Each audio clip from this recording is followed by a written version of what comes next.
mua thì có cho mà chú thì chú nhớ nói lòng một tóc con nó chú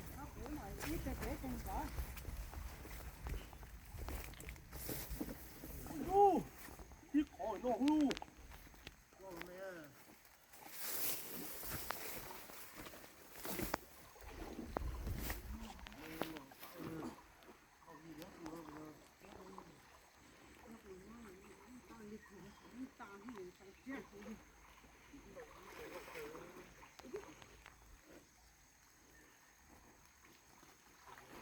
Đúng theo.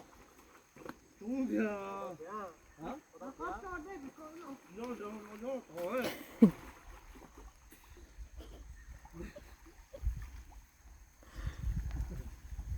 nó cho thằng lớn trong lon này thì số bé một con đã uống liều ôi ôi những cái trái này thì có cái để lo nhiều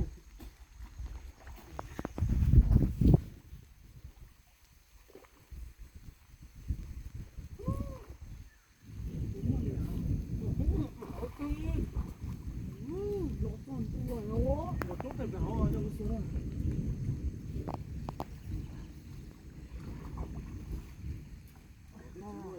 một chút thì phải hỏi nó nó tham mua rồi chú số tiền còn phải hỏi mà chú Cảm ơn trái sẽ là ôi giời con mẹ này cái này trong ba mẹ lo thì mà trong mà như sao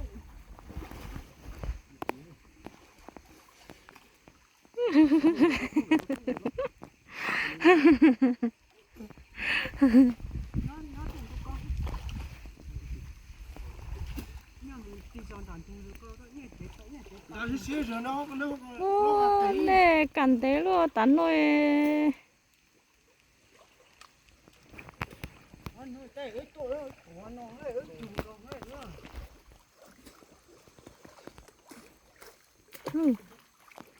học tới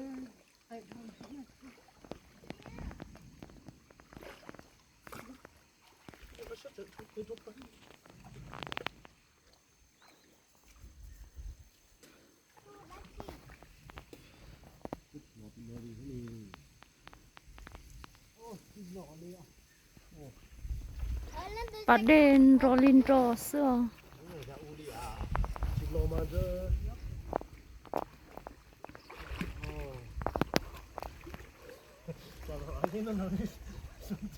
tôi chỉ tao chạy đi thôi chứ nó tôi chỉ xuống để một nồi nè đúng rồi của nó dây của những chân kia lò đấy ừ nè lê chứ là nó cũng lo chứ Ủa chà gì đây thì nó hay có đi dàn nữa tất cả họ nói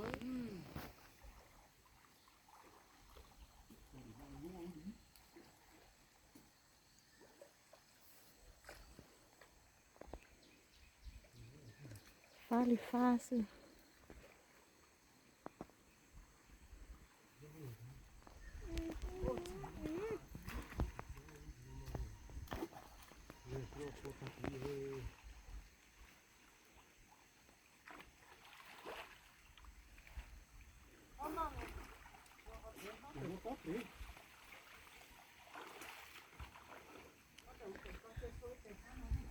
nên giờ sao xí có đen cả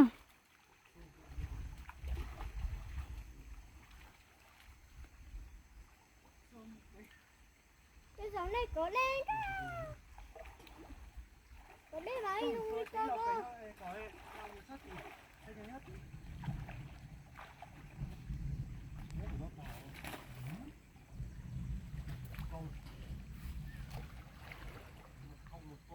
không để khỏi để ơi dơ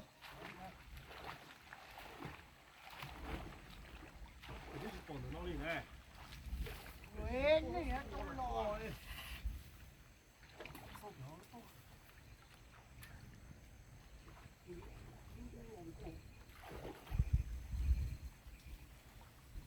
tôi chỉ tao nhỏ đó chỉ lo được không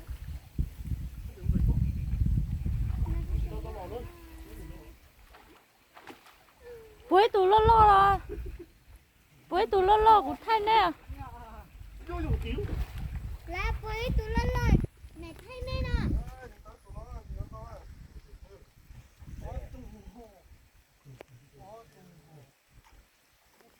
咯，都做咧做個中做做嘅咩矮咯，得咧。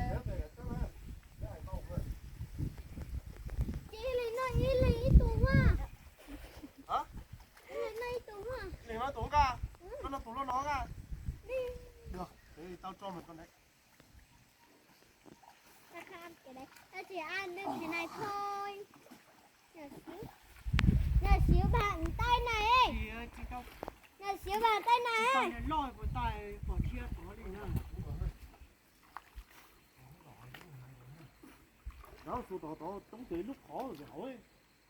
Được đấy. Cho con lấy cho nó. Còn nãy mà Nó trộn đúng không? đúng lúc bà nó Con lấy cái vô chúng. lúc bà nó phải xuân đã lo cho in cá con nó ở trong màu à. Tôi chỉ tôi bự rõ mà nhiệt tao. Lo mà cái cái quả dừa nó còn nãy mà lo mà. Thôi mà thôi, để cho con Nó tệ của đấy. lo thịt rồi, tôi cứ bắt của thế này. Cái gì vậy? Thôi đó. Lúc khỏi. Lúc khỏi rồi. Thì nó xong rồi. Có cái số lo rồi. Nó to chở. Rồi lần con nổ. Nó tụi nó ca hả? Cái chứ muốn cho đi vậy. Đúng không? Phải cháu có. Cả đó.